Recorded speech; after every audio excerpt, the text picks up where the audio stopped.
Hi, it's Janine Coswara here. This is a quick tutorial on how to create a little gift can for a teacher or co-worker.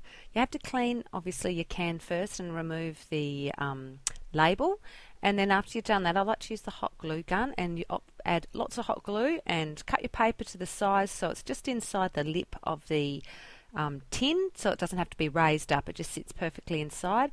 Press it down really well all over the can until it's completely down and well stuck. Take away any threads of your hot glue gun, and then you're ready to proceed with your next thing, which is creating some little handmade flowers. And I just punch out 2 large and 2 small flowers for each flower, and then I will curl the edges up with my fingernails of those when I stick the layers together. And I've used about 3 different flowers, 3 different pattern papers to create the flowers: a pink, a blue and a green. You can also use just your normal Prima flowers for this, and the same as what I'll show later, just to add a stem of a skewer or something on so you can easily pop them into the floristry foam. But obviously I'm just inking the edges here of the outer tips of the flowers, just adds a little bit more dimension. And then stick them together and make sure that the flower petals are off center to one another, and that just helps give a much fuller flower. And you'll find that you create it with just those 4 petals, and then they're ready to go to add your hot glue to the back. So just a dab of hot glue on the back of all of them, and I just do quite a few at a time and then just allow them to dry slightly. As it cools, obviously the thickness of the glue starts to come back and becomes a bit more viscous, so your little sticks will stay up. I twist them in just a little bit and that helps, but obviously you can see they do fall down just because the glue's quite hot. Sometimes it helps to prop them up against something.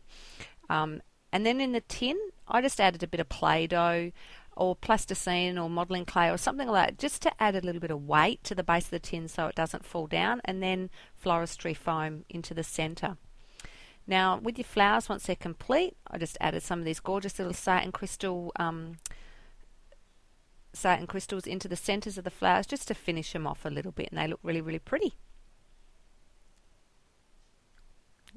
On to the completing it, I've just got some lollipops, and once you've got your lollipops and your skewers on your flowers, you can then start to arrange them in around your can.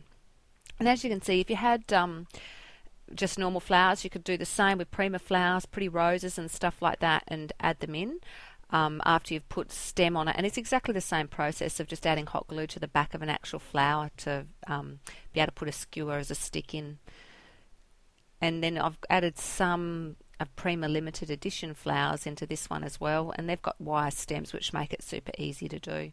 Just move it around and keep fiddling with it till you get it into the desired shape that you want. A little bit of trial and error in doing that.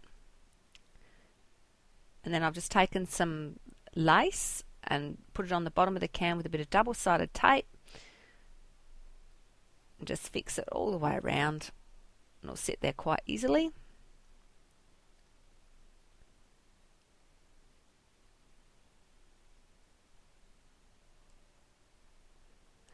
Now we're moving on to stamping. I've used the gorgeous new cling stamps by Prima. I just pop them onto an acrylic block, ink it up, and then stamp the image. Always press your stamps, don't rock them.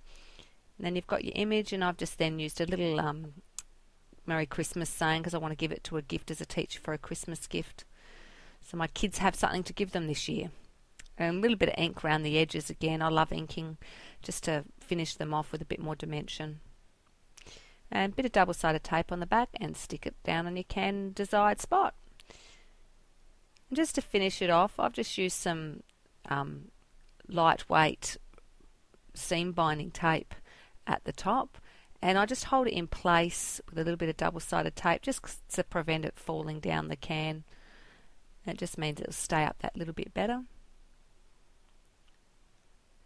And then I do a double bow, so I do one bow and then just get that to the desired spot and then do another bow. You have to kind of fiddle around with it a little bit until it sits where you want it to sit.